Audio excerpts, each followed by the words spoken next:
Hello student, welcome to हमारी academy official and my name is Abra. कैसे हैं आप सब? कैसे चल रही है आपकी प्रिपरेशन?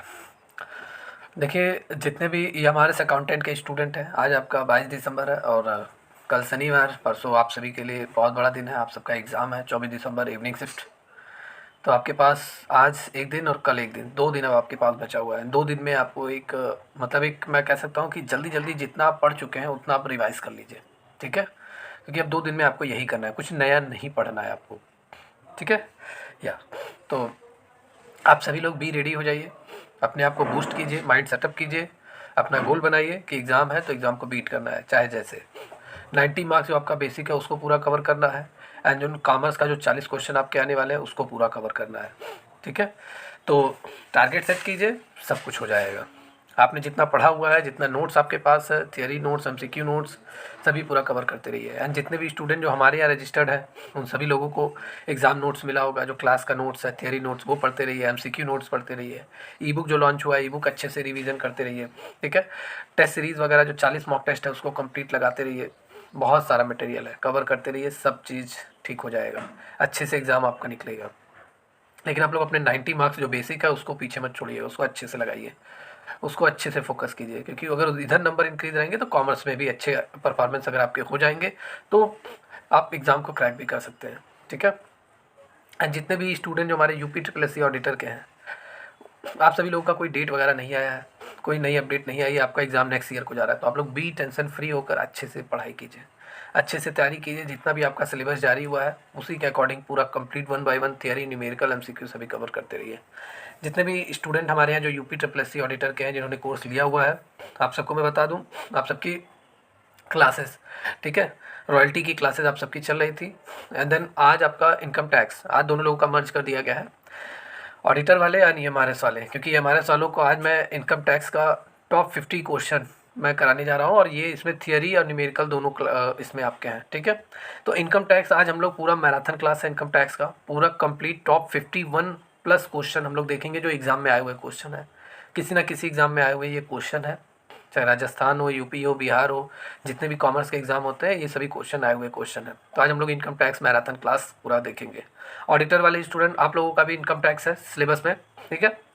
तो आज आप लोगों का इसी में ही मर्ज कर दिया जा रहा है, आप भी इसी में ही दोनों लोगों का मर्ज कर दिया जा रहा है। इनकम टैक्स आपके लिए भी काफ़ी ज़रूरी है क्योंकि आप लोग के भी लिए सिलेबस में भी है। ठीक है? तो पूरा कंप्लीट आज हम लोग मैराथन क्लास कवर करेंगे इनकम टैक्स का। जितने भी स्टूडेंट जो हमारे अदर चैनल्स के हैं, ठीक है, उन्होंने भी काफ़ी कहा था कि सर, कमेंट कर रहे थे, मैसेज कर रहे थे, सर इनकम टैक्स का क्लास करा दीजिए, करा दीजिए। तो आज ये क्लासेस आपकी हो रही हैं यूट्यूब पर। ठीक है?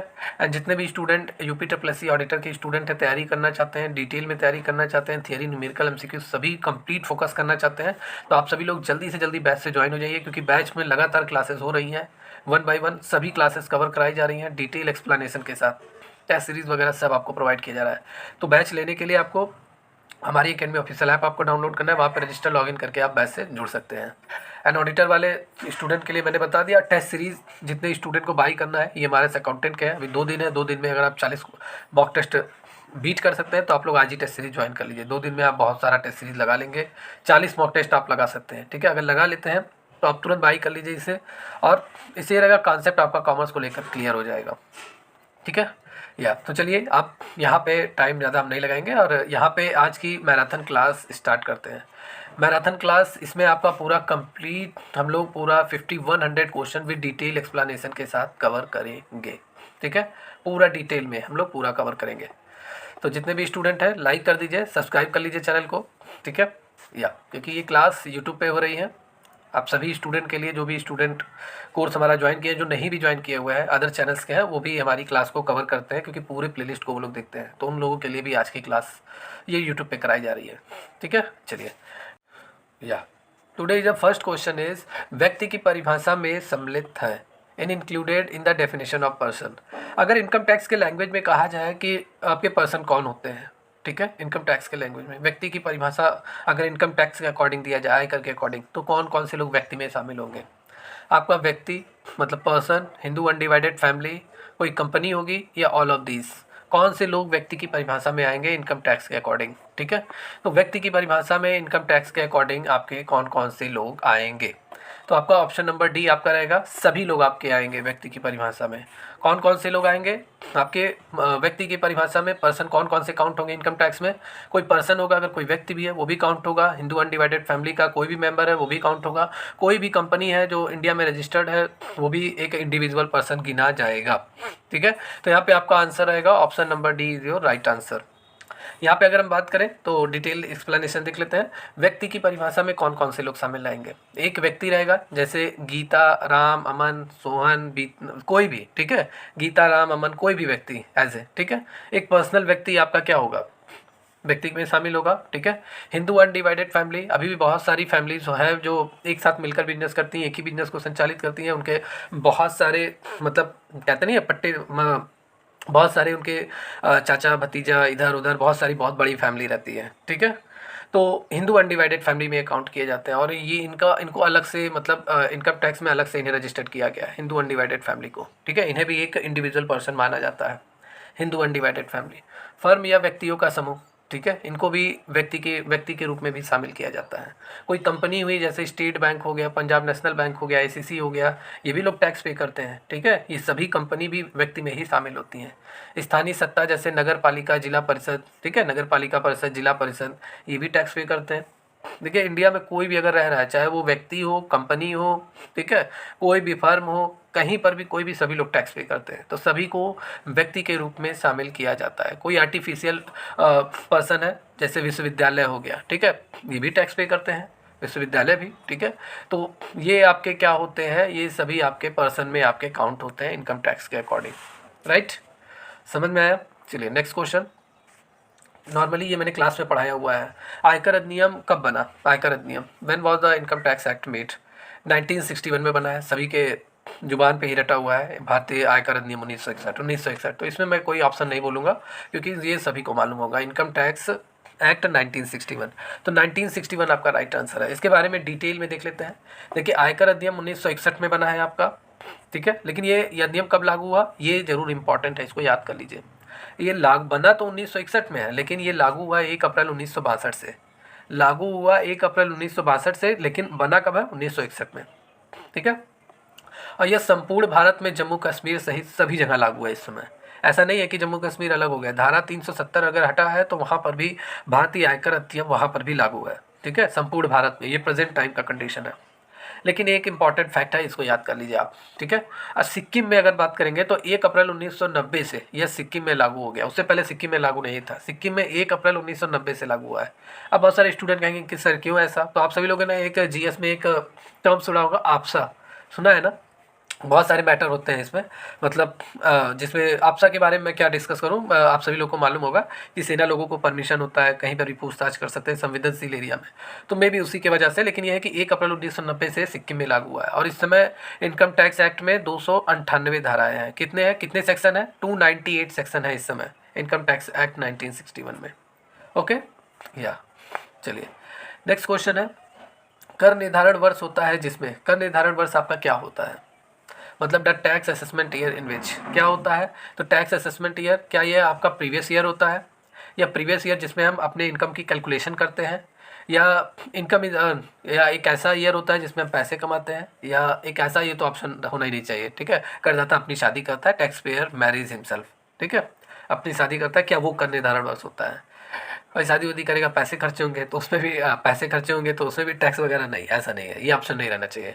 चलिए तो यहाँ पे आपका B is a right answer of this question, ठीक है। बी मतलब जिसमें पिछले वर्ष में की आय का कर निर्धारण होता है। पिछले वर्ष में मतलब कर निर्धारण मतलब टैक्स असेसमेंट ईयर क्या होता है, ठीक है।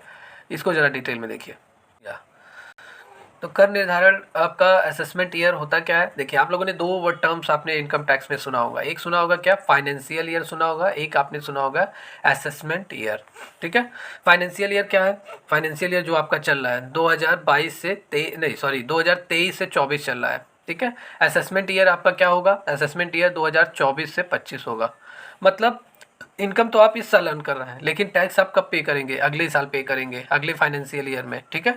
तो जिस ईयर में आप पे करेंगे वो आपका असेसमेंट ईयर होगा, और जिस ईयर में आपने इनकम जनरेट किया है, इनकम कमाया है, भर भर के पैसा कमाया है, वो आपका फाइनेंशियल ईयर होता है। अब डाउट क्लियर हो गया होगा आपका। ठीक है। तो आपका क्या होगा, in which the tax the previous year's income is determined, previous year की इनकम पे जो टैक्स डिटरमाइन किया जाता है वो आपका क्या असेसमेंट ईयर होता है। मतलब कैलकुलेशन तो हम जिस साल पे करेंगे उसी ईयर तो कैलकुलेशन करेंगे। तो कर निर्धारण वर्ष वह होता है जिसमें पिछले वर्ष की अर्जित आय पर आयकर का निर्धारण किया जाता है, या 1 अप्रैल से प्रारंभ होकर दूसरे साल 31 मार्च तक समाप्त होता है। और कर निर्धारण 2016-17 आपका असेसमेंट ईयर है और 2015-16 आपका फाइनेंशियल ईयर है, मतलब प्रीवियस ईयर है। ओके, तो यहाँ पे आपका B is the right answer of this question. चलिए नेक्स्ट क्वेश्चन है, व्यक्तियों का समुदाय क्या होता है। A community of individual is involve, income tax में व्यक्तियों का समुदाय। यहाँ पे आपका राइट आंसर क्या होगा, एक पर्सन आपका क्या होता है, व्यक्तियों का समुदाय, इंडिविजुअल पर्सन। ये आपका व्यक्तियों के समुदाय मतलब कम्युनिटी ऑफ इंडिविजुअल में ये काउंट होता है। ऐसा क्यों है, इसको डिटेल में हम लोग देखते हैं। तो यहाँ पे देखिए, व्यक्तियों का समुदाय, ठीक है, व्यक्ति में शामिल किया जाता है। व्यक्ति में आपके कौन कौन से लोग आ जाएंगे, इससे पहले वाले क्वेश्चन में मैंने बताया था कि इनकम टैक्स में पर्सन कौन कौन से काउंट होते हैं। कोई भी व्यक्ति है, गीता, बबीता, राम, सोहन, मोहन, ठीक है, कोई कंपनी है, ठीक है, कोई फैक्ट्री वगैरह है, कोई आर्टिफिशियल मतलब जैसे विश्वविद्यालय हो गया, अस्पताल हो गया, भी लोग टैक्स पे करते हैं। तो जितने भी है ये सभी पर्सन में काउंट होते हैं। वैसे व्यक्तियों के समुदाय में कौन कौन से लोग आएंगे, कंपनी आएगा, फर्म आएगा, सत्ता, सभी व्यक्ति में शामिल होंगे, ठीक है, सभी व्यक्ति में शामिल होंगे, ठीक है। तो ये सभी लोग क्या आएंगे, व्यक्तियों के समुदाय में ये सभी लोग, सबसे पहले ये सभी लोग व्यक्ति में, और व्यक्तियों के समुदाय में व्यक्ति ही आएगा आपका, ठीक है, पर्सन ही आएगा आपका, ठीक है। जैसे ये सभी लोग इंडिविजुअल पर्सन में काउंट होंगे, ठीक है। तो व्यक्तियों के समुदाय में आपका कौन आएगा, पर्सन के कम्युनिटी में पर्सन ही आएगा। ओके, तो यहाँ पे आपका क्या आंसर होगा, आपका यहाँ पे A is the right answer of this question. Individual के कम्युनिटी में पर्सन आएंगे आपके, और पर्सन में कोई व्यक्ति हो गया, फर्म, कंपनी, ये सब आ जाएंगे। देखिए मैं डिटेल में बता रहा हूँ, आप सभी लोग को जरूर समझ में आ रहा होगा, क्योंकि देखिए धीरे धीरे क्लास चल रही है वो ज़्यादा अच्छा है, लेकिन जल्दी मैं भी कर दूंगा, बहुत सारे स्टूडेंट को नहीं समझ में आएगा, ठीक है। इसलिए थोड़ा आज क्लासेस में अच्छे से लेकर चल रहा हूँ, डिटेल में चल रहा हूँ लेकर। आयकर व्यक्ति की आय पर लगाया जाता है, इनकम टैक्स व्यक्ति की इनकम पर लगाया जाता है, तो टोटल अर्निंग पे लगाया जाता है, कुल आय पर लगाया जाता है, ठीक है। इनकम टैक्स कितना उसने कमाया हुआ है, पूरा डिडक्शन उडक्शन कटौती वटौती करने के बाद, या एग्जाम्पशन जो मिलते हैं उन सबको हटाने के बाद, कम करने के बाद जितनी उसकी टोटल अर्निंग इनकम होती है उसी पे ही उसका क्या इनकम टैक्स लगता है, आयकर लगता है। टोटल आय कुल आय पर उसकी लगती है। जैसे यहाँ पे डिटेल में देखिए, यहाँ इस हिसाब से आपका राइट आंसर क्या होगा, ऑप्शन नंबर ए, कुल आय पर मतलब टोटल अर्निंग पर उसकी मतलब इनकम टैक्स लगाया जाता है। अब इनकम आप कहाँ से कमाते हैं, मैंने आप सभी को क्लास में बताया है, इनकम जनरेट करने के 5 हेड्स होते हैं। 5 हेड्स कौन कौन से, आप कहाँ से पैसे कमाते हैं, आप सैलरी से पैसे कमाते हैं, मतलब अगर आप कहीं काम कर रहे हैं किसी कंपनी में, प्राइवेट या गवर्नमेंट, वहाँ से आपको सैलरी मिलती है तो आपकी इनकम हो गई।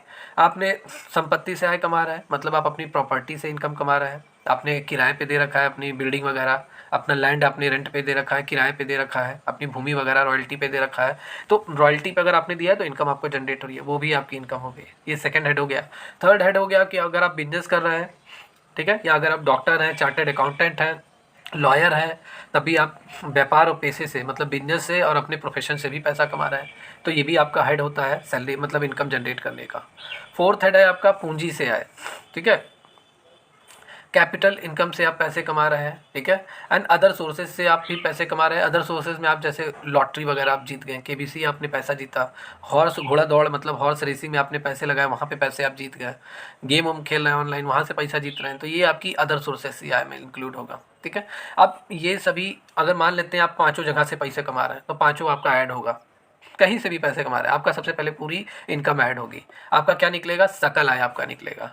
सकल आय मतलब क्या, टोटल आपका क्या निकलेगा, ग्रॉस इनकम आपका निकलेगा। फिर आप इनकम टैक्स डिपार्टमेंट मतलब गवर्नमेंट ऑफ इंडिया से मांग करोगे कि भाई मुझे डिडक्शन मिलना चाहिए, 80C से 80U तक जो जो डिडक्शन के लिए आप क्लेम करेंगे आपको डिडक्शन मिलेगा, छूट मिलेगा, तो वो पूरा आपका लेस हो जाएगा आपकी टोटल इनकम में, ठीक है, ग्रॉस इनकम में, सॉरी ग्रॉस इनकम में आपका लेस हो जाएगा। फिर लेस होने के बाद जो आपका बचेगा वो आपका क्या होगा, टोटल इनकम, टोटल इनकम। तो टोटल इनकम पे ही आपका क्या लगता है, इनकम टैक्स लगता है, ठीक है, आयकर आपका इस पे लगता है। तो यहाँ पे जो आपका राइट आंसर है कुल आय मतलब टोटल इनकम होना चाहिए, यहाँ पे ट्रांसलेशन थोड़ा सा मिस्टेक हो गया है, टोटल इनकम, ठीक है, इनकम कहिए या आय अर्निंग कहिए, दोनों एक ही है, अर्निंग मतलब आपने कमाया गया, ठीक है। तो यहाँ पे A is the right answer of this question. I hope आपको अच्छे से समझ में आया होगा। ओके, चलिए यहाँ पे नेक्स्ट क्वेश्चन देखते हैं। नेक्स्ट क्वेश्चन क्या है, वेतन की मद है, वेतन की मद है मतलब क्या, यहाँ पे मतलब is an item of salary. Salary में क्या क्या चीज़ें आती हैं आपकी, क्या क्या काउंट होती हैं। तो सैलरी एडवांस अगर आपने ले रखा है, कमीशन ले रखा है, पर्क्स मतलब कोई अनुलाभ, कोई भी प्रॉफिट वगैरह आपको मिलता है, तो ये सभी आपकी सैलरी में काउंट होती हैं। तो option number D is the right answer of this question. आपकी सैलरी बहुत चीज़ों में बटी रहती है। कोई ऐसा नहीं है कि आप किसी कंपनी में काम कर रहे हैं और वही पैसा जो आपको मिल रहा है आपके पारिश्रमिक रूप में, आपने जितना मेहनत किया है कंपनी में, ठीक है, उसके बदले में आपको जो पैसा मिलता है वही आपकी सैलरी है। सैलरी में आपका बहुत सारी चीज़ें होती हैं, ऐड होती हैं। जैसे सैलरी में आपकी बेसिक सैलरी आपकी ऐड होती है। बेसिक सैलरी फिक्स रहती है भाई, इतना आपका बेसिक सैलरी है। उसमें बहुत सारी चीज़ें ऐड होती हैं। उसमें आपको महंगाई भत्ता आपको मिलता है, डीएनएस अलाउंसेस मिलता है, ठीक है। जैसे अलाउंसेस आपको बहुत सारे भत्ते मिलते हैं, मकान किराया भत्ता मिलता है, महंगाई भत्ता मिलता है, एंटरटेनमेंट अलाउंसेस, मनोरंजन भत्ता मिलता है। ये सभी ऐड होते हुए चलता है, तब आपकी सैलरी हाई पहुँच जाती है। 10,000 बेसिक सैलरी है और ये सब ऐड होते होते होते 25,000 पहुँच जाता है, ठीक है। अग्रिम वेतन भी आपका हो गया। एडवांस में आपने सैलरी ले रखा है, ये भी आपकी सैलरी में काउंट होता है। आउटस्टैंडिंग सैलरी आपका हो गया, जो बकाया वेतन है अभी आपको कंपनी की तरफ से नहीं मिला, ये भी आपकी उसमें सैलरी में हेड काउंट होता है। कोई कमीशन वगैरह आपको मिल रहा है, जैसे अगर आप दवा वाले लाइन में हैं, जितना मार्केटिंग आप करेंगे, जितना सेल करेंगे, उतना % कमीशन भी आपका ऐड होता जाएगा, ठीक है। मतलब ऊपरवारी पैसा, तो ये भी आपकी सैलरी में काउंट होता है। कोई मतलब अनुलाभ हो गया, भत्ता हो गया, ग्रेच्युटी हो गया। ग्रेच्युटी क्या होता है, आपकी सैलरी में से कुछ ना कुछ % आपके सैलरी में से कटता रहता है। जब आप रिटायर होंगे तब आपको ये ग्रेच्युटी मिलता है, ठीक है। तो ये आपका पूरी तरीके से हो गया, बोनस हो गया, ग्रेच्युटी, ये सभी आपकी सैलरी में काउंट होती हैं। ओके, तो यहाँ पे आपका आंसर क्या होगा, यहाँ पे आपका आंसर हो जाएगा ऑप्शन नंबर डी, सभी आपके आएंगे सैलरी में। ओके, या चलिए यहाँ पे नेक्स्ट क्वेश्चन हम देखते हैं। निम्नलिखित में से किस प्रकार के व्यक्तियों पर धारा 139 सब सेक्शन 1 मतलब सेक्शन 139 सब सेक्शन 1, इसे ऐसे रीड किया जाता है, ठीक है, लागू नहीं होता है। किस पे लागू नहीं होता है ये धारा, नॉन रेसिडेंट पे, ठीक है, individual who are 65 year of or older who is not in any business, all of these. तो इन सभी पे आपका क्या, option number D is the right answer. इन सभी पे आपका ये सेक्शन 139 सब सेक्शन 1 ये आपका लागू नहीं होता है, ठीक है, ये सेक्शन। अब ये सेक्शन है क्या कि इन लोगों पे ये लागू नहीं होता है, इसको ज़रा ध्यान से देखिए, ठीक है। तो देखिए धारा 139 जो है के अंतर्गत अपनी कर विवरण दाखिल करना होता है, मतलब अपना टैक्स स्टेटमेंट पूरी तरीके से दिखाना पड़ता है। अंडर सेक्शन 139 में a person has to file his tax return, एक व्यक्ति को फाइल दायर करना पड़ता है। एक फाइल मतलब पूरी तरीके से इनकम टैक्स रिटर्न का जो फाइल है वो इनकम टैक्स डिपार्टमेंट में दायर करना पड़ता है, ठीक है, अप्लाई करना पड़ता है। लेकिन ये किस पे लागू नहीं होता है, तो ये नॉन रेसिडेंट ऑफ इंडिया, इनको अनुमति नहीं है इनकम टैक्स रिटर्न का।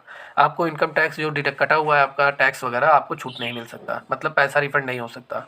तो नॉन रेसिडेंट हो गए या ऐसे व्यक्ति जिनकी 65 वर्ष या इससे अधिक आयु है या किसी व्यवसाय में नहीं है, तो इन लोगों को मतलब क्या, इन लोगों को सेक्शन 139 फर्स्ट के लिए ये लोग योग्य नहीं है, इन लोगों पे लागू नहीं होता है सेक्शन 139(1). ओके, या चलिए नेक्स्ट क्वेश्चन है, निम्नलिखित में से किस प्रकार के विनियोग पर धारा 80L में ब्याज की कटौती प्राप्त है, ठीक है। मतलब in which of the following types of investment interest deduction is available under section 80L।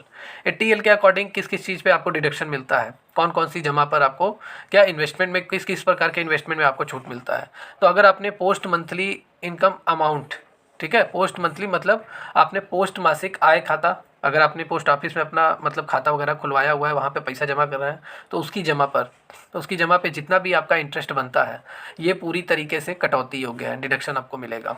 Post office में अगर आपने क्या किया हुआ है, टर्म अकाउंट आपका है या आपने मियादी खाता आपका है, मियादी खाता मतलब चालू खाता, ठीक है, तो चालू खाता मियादी खाता, ठीक है, टर्म अकाउंट है आपका, टर्म अकाउंट मतलब फिक्स अकाउंट है, ये भी आपका अकाउंट होता है। तो अगर आपने पोस्ट ऑफिस में फिक्स अकाउंट ओपन कराया है जहाँ पैसा ले जाकर जमा कर दिए हैं और वहाँ से जो इंटरेस्ट बन रहा है वो भी आपका डिडक्शन की हो गया। 5 वर्षीय पोस्ट ऑफिस आवर्ती जमा खाता, ठीक है, 5 ईयर अगर आपका पोस्ट ऑफिस में, ठीक है, 5 ईयर का अगर आपने कोई प्लान वगैरह ले रखा है, पैसा जमा कर रहे हैं पोस्ट ऑफिस में, तो फर्स्ट सेकंड और ये थर्ड मतलब जिसमें आपने कोई प्लान वगैरह ले रखा है, कोई योजना वगैरह ले रखा है, जैसे आपका सुकन्या समृद्धि योजना है ना, पोस्ट ऑफिस में आपने ओपन कराया, तो इस पर जितना भी इंटरेस्ट आपका बनेगा उस पर डिडक्शन आप मांग सकते हैं। तो ऑल ऑफ दीज यहाँ पे राइट आंसर होगा। धारा 80L के अकॉर्डिंग आप यहाँ से डिडक्शन वगैरह मांग सकते हैं, ठीक है।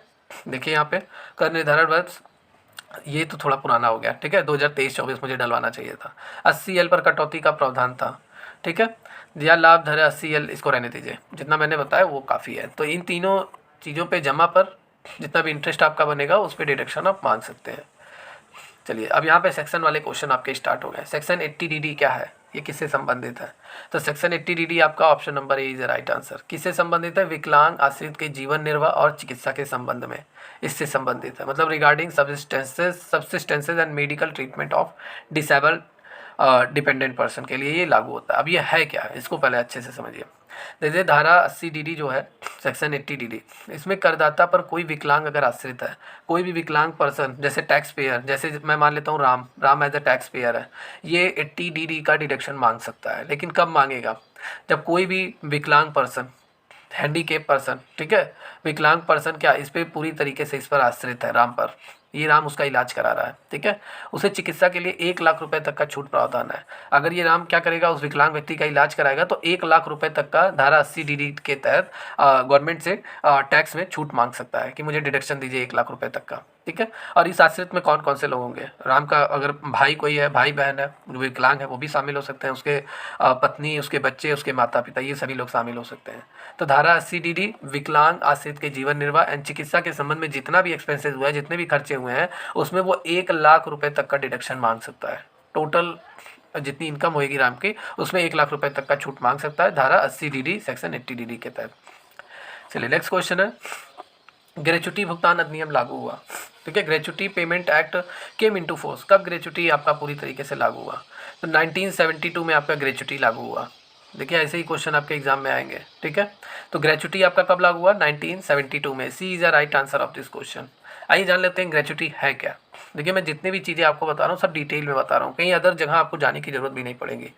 जब कोई व्यक्ति सेवा से अवकाश ग्रहण करता है तो ग्रेच्युटी भुगतान अधिनियम के अंतर्गत जिस जगह वो काम कर रहा है, जिस संस्था में अगर वो काम कर रहा है, ठीक है, संस्था से एक मुफ्त राशि उसे प्राप्त होती है, एक मुफ्त अमाउंट उसे मिलता है। जैसे आप लोगों ने सुना होगा कि अरे यार उसके फादर रिटायर हुए और 10 लाख उनको मिला हुआ है रिटायर होने पे, तो रिटायर होने पे जो 10 लाख मिला हुआ है वो उनका ग्रेच्युटी ही होता है, जो उनकी पूरी ज़िंदगी भर का जो जितना उन्होंने काम किया हुआ है धीरे धीरे धीरे धीरे पैसा कटता रहता है। और कुछ ईपीएफ भी रहता है, ऐसी बात नहीं है, ग्रेच्युटी भी रहता है और ईपीएफ भी आपका रहता है, ईपीएफ पीपीएफ, ठीक है, पब्लिक प्रोविडेंट फंड, ये पूरा कट वट कर उन्हें रिटायर होने पे मिलता है, ठीक है। तो यह राशि गैर सरकारी कर्मचारियों के लिए कर योग्य है। देखिए सबसे बड़ा मसला है, अगर कोई प्राइवेट पर्सन है जो प्राइवेट कंपनी में जॉब कर रहा है, ठीक है, अब उसका जब ग्रेच्युटी मिलेगा तो उस पर टैक्स लगेगा कि भाई आपको टैक्स देना पड़ेगा, कर योग्य रहेगा ग्रेच्युटी अमाउंट जितना मिलेगा। लेकिन यही है जो सरकारी कर्मचारी है, जो गवर्नमेंट एम्प्लॉई है, गवर्नमेंट एम्प्लॉई की ताकत देखिए। अब जब ये ग्रेच्युटी पाएगा गवर्नमेंट एम्प्लॉई तो इसकी इनकम पे कोई भी टैक्स नहीं लगेगा। देखिए कितनी गलत बात है, सरकारी कर्मचारियों के लिए पूर्णतः कर मुक्त है ग्रेच्युटी की अमाउंट, लेकिन यही गैर सरकारी कर्मचारियों के लिए कर योग्य है। प्राइवेट वाला कम पैसे भी कमाएगा सरकारी वाले से, वो टैक्स पे करेगा। ये लोग क्या ज़्यादा इनकम कमाएंगे लेकिन ग्रेच्युटी पे टैक्सेबल नहीं है, ठीक है, नॉन टैक्सेबल है आपका, ठीक है, टैक्सेबल नहीं है, कोई भी टैक्स नहीं देना पड़ता, एग्जेम्प्ट रहता है। और ग्रेच्युटी अधिनियम 1972 में पारित हुआ। इतनी डाउट आपके क्लियर हो गए होंगे ग्रेच्युटी को लेकर। चलिए नेक्स्ट क्वेश्चन देखते हैं। देखिए मैंने पीपीएफ का नाम लिया, पीपीएफ वाला क्वेश्चन आ गया। पीपीएफ में विनियोग की अधिकतम सीमा कितनी है? What is the maximum limit of our investment in PPF? तो पीपीएफ में आप कितना मतलब जमा कर सकते हैं, इन्वेस्टमेंट कर सकते हैं? तो 70,000 रुपये तक आप पीपीएफ में क्या कर सकते हैं, पब्लिक प्रोविडेंट फंड में इन्वेस्ट कर सकते हैं, ठीक है।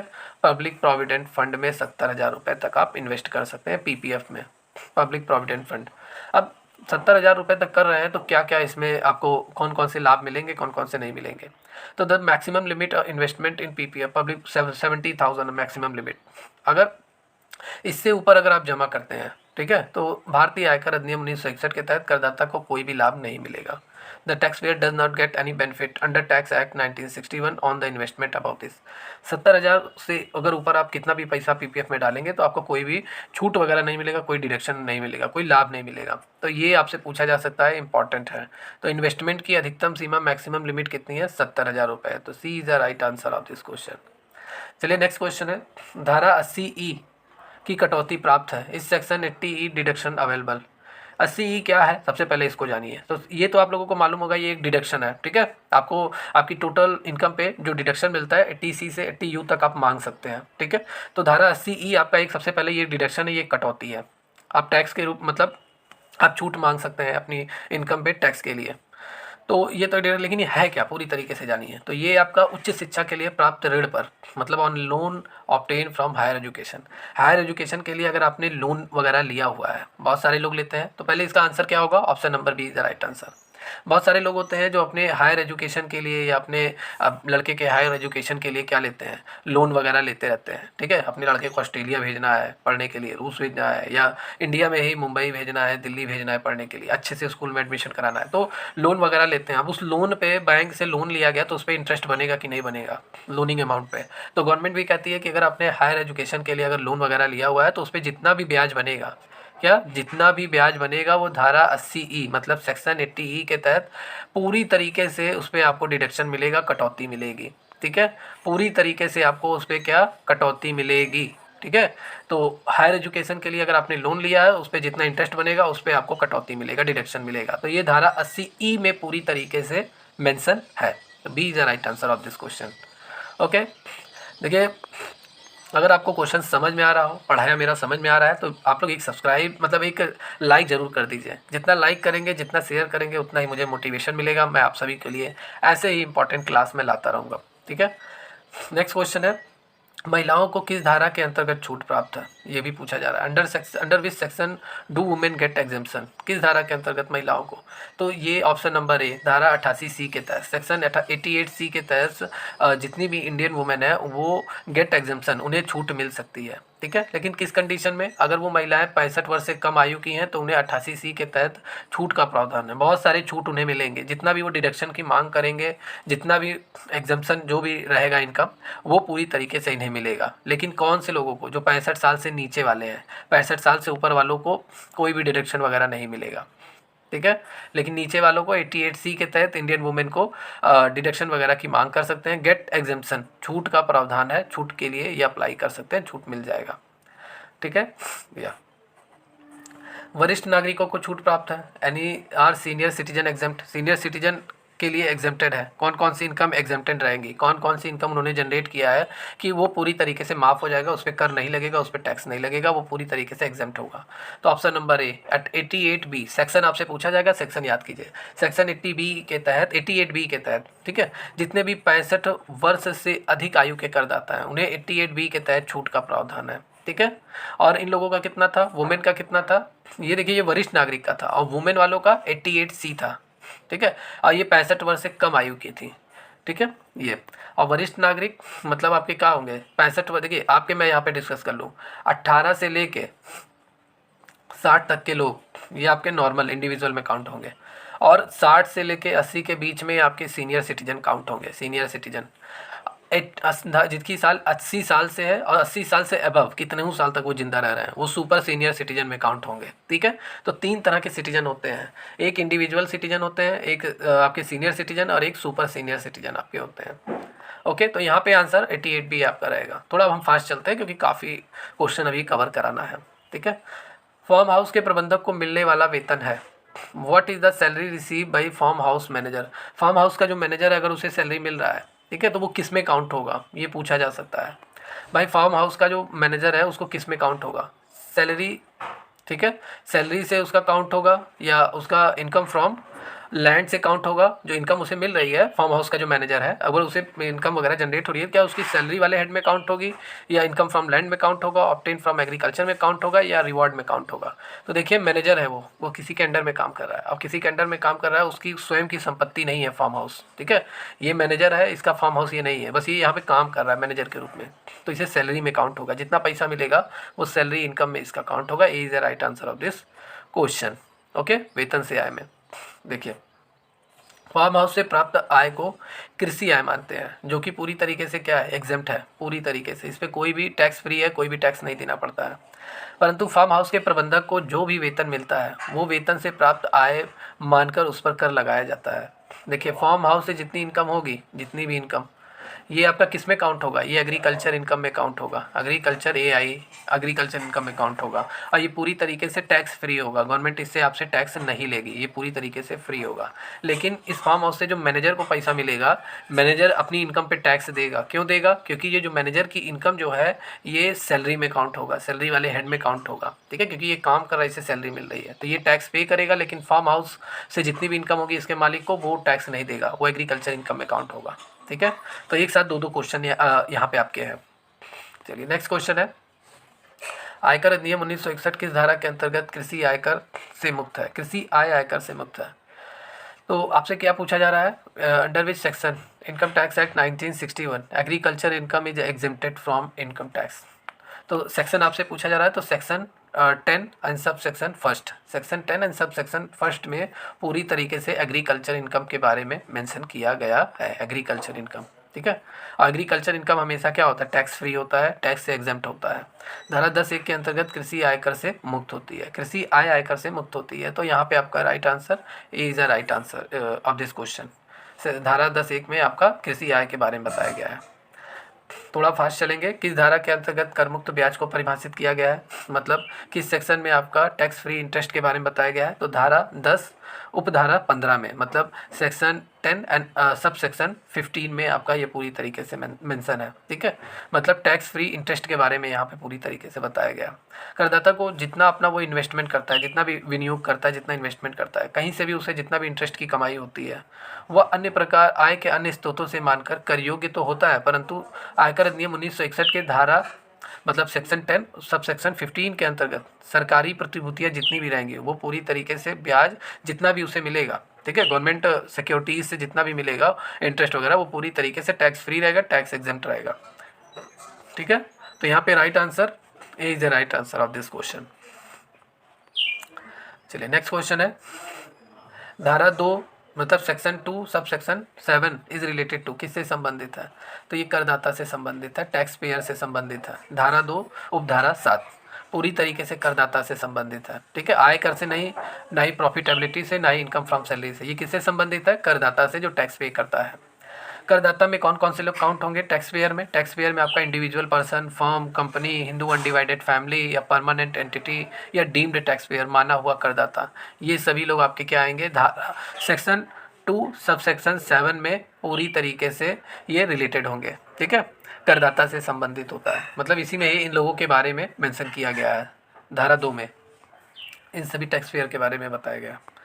चलिए नेक्स्ट क्वेश्चन है, मकान संपत्ति पर कटौती दी जाती है, इस deduction given on the house property. House property पे कितना डिडक्शन वगैरह दिया जाता है?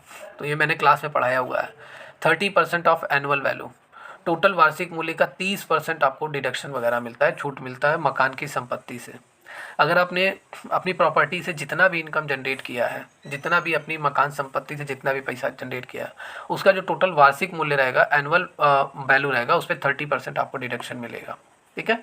ये इंपॉर्टेंट क्वेश्चन है, एग्जाम में बहुत बार आया है, आप लोग इसे वेरी मोस्ट इंपॉर्टेंट लगा लीजिए, VI में लगा लीजिए, ठीक है। यहाँ पे आपका B is the right answer of this question. चलिए नेक्स्ट क्वेश्चन है, अल्पकालीन पूंजी संपत्ति परिभाषित है, मतलब आपका शॉर्ट टर्म कैपिटल एसेट्स किस में डिफाइन किया गया है, उसके बारे में कहाँ पे मेंशन किया गया है? तो ये सेक्शन 2 सब सेक्शन 42A में, सेक्शन 2 सब सेक्शन 42A में पूरी तरीके से शॉर्ट टर्म कैपिटल एसेट्स के बारे में बताया गया है। तो A is the right answer of this question. देखिए धारा आपसे पूछा जा रहा है, सेक्शन किस सेक्शन में क्या मेंशन किया गया है, किसकी व्याख्या की गई है, किसके बारे में बताया गया है, ये सब आपको याद करना पड़ेगा। और ये सब जितने भी क्वेश्चन मैं करा रहा हूँ ये सब एग्जाम में आए हुए क्वेश्चन है, ठीक है। तो अल्पकालीन पूंजी संपत्ति जो है वो कर अधिनियम 1961 में धारा 2 सब सेक्शन मतलब उपधारा 42A में पूरी तरीके से एक्सप्लेन किया गया है, ठीक है। इस धारा के अनुसार अगर संपत्ति को 3 वर्ष के अंदर बेच दिया जाता है, कितने ईयर के अंतर्गत? If the assets is sold with in a 3 year, तो उसे हम कौन सी कैपिटल समझेंगे? तो उसे हम शॉर्ट टर्म कैपिटल समझेंगे, अल्पकालीन पूंजी, ठीक है। अगर कोई भी प्रॉपर्टी वगैरह आपका है, उसको अगर आपने 3 साल के अंदर अगर आपने उसे बेच दिया, तो इससे जितना भी आपको पूंजी मिलेगा, जितना भी कैपिटल आपको मिलेगा, वो आपका शॉर्ट टर्म कैपिटल में काउंट होगा, ठीक है। इसमें आपके शेयर, डिबेंचर, बॉन्ड या समय सीमा 1 वर्ष का होता है। आपका जो शेयर हो गया, डिबेंचर अगर आपने लिया हुआ है, ब्रांड्स, ठीक है, बॉन्ड्स वगैरह, ब्रांड नहीं बॉन्ड्स वगैरह लिया हुआ है, तो उन सब का लिमिट भी 1 साल का होता है। ये सभी शॉर्ट टर्म कैपिटल में काउंट होते हैं, ठीक है, शॉर्ट टर्म कैपिटल में आपके काउंट होते हैं, तो यहाँ पे आपका right answer A is the right answer of this question.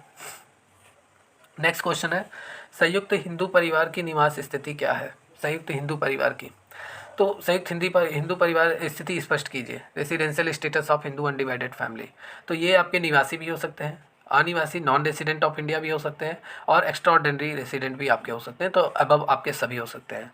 जैसे हिंदू अनडिवाइडेड फैमिली, एक आपके रेसिडेंट होते हैं, एक आपके नॉन रेसिडेंट होते हैं। नॉन रेसिडेंट जो बाहर रहते हैं, भारत के निवासी नहीं होते हैं, एनआरआई वगैरह, ठीक है, नॉन रेसिडेंट ऑफ इंडिया। और एक होते हैं जो आपके इंडिया में ही रहते हैं, ठीक है, 182 दिन पूरे साल भर रहते हैं। तो ये आपका हो गया, ठीक है, दो तरीके के लोग। और रेसिडेंट में भी आपके दो तरीके के लोग काउंट होते हैं, ठीक है, दो तरीके के, मतलब एक ऑर्डिनरी रेसिडेंट आपके होते हैं जो लगातार इंडिया में रहते हैं, बाहर कहीं नहीं जाते हैं, इंडिया में ही कमाते खाते हैं, परिवार चलाते हैं। एक नॉट ऑर्डिनरी रेसिडेंट आपके होते हैं। नॉट ऑर्डिनरी रेसिडेंट मतलब पूरी तरीके से, मतलब नॉट ऑर्डिनरी रेसिडेंट पूरी तरीके से साधारण निवासी नहीं होते हैं, ठीक है, मतलब बाहर काम करते हैं, इंडिया की तरफ से ही बाहर भेजे जाते हैं। मतलब जैसे कोई नेवी में काम कर रहा है तो बाहर उसकी ड्यूटी लगती है, तो इंडिया में पूरा तो वो रह नहीं सकता, ठीक है भाई, 182 दिन पूरा रह नहीं सकता। तो ये नॉट ऑर्डिनरी रेसिडेंट में साधारण निवासी, ठीक है, गैर साधारण निवासी में ये काउंट होते हैं नॉट ऑर्डिनरी रेसिडेंट में। ये हो गए, बहुत सारे एम्बेसडर वगैरह होते हैं, राजदूत वगैरह जो बाहर देशों में अपॉइंट किए जाते हैं इंडिया की तरफ से, तो ये आपके होते हैं। तो यहाँ पे आपका option number D is the right answer of this question. चलिए नेक्स्ट क्वेश्चन है, मनोरंजन भत्ता में निम्नलिखित में से क्या कटौती दी जाती है? एंटरटेनमेंट अलाउंसेस में आपको क्या कटौती मिलती है? ठीक है, तो एंटरटेनमेंट अलाउंसेस में एक्चुअल एंटरटेनमेंट अलाउंसेस जितना भत्ता मिलता है वही कटौती मिल जाएगा, या मूल वेतन का 1/5 बेसिक सैलरी का आपका 5,000 रुपये, या ऑल ऑफ दिस अबव, मतलब पूरा।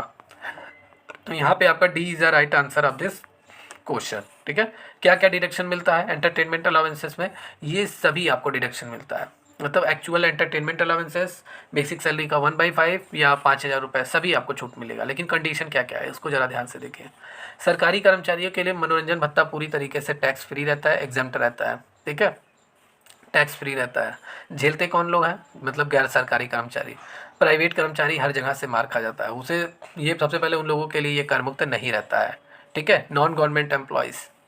ठीक है, देखिए सरकारी कर्मचारियों के लिए मनोरंजन भत्ता कर मुक्त होता है, गैर सरकारी कर्मचारियों के लिए ये टैक्सेबल कुछ लिमिट तक रहता है।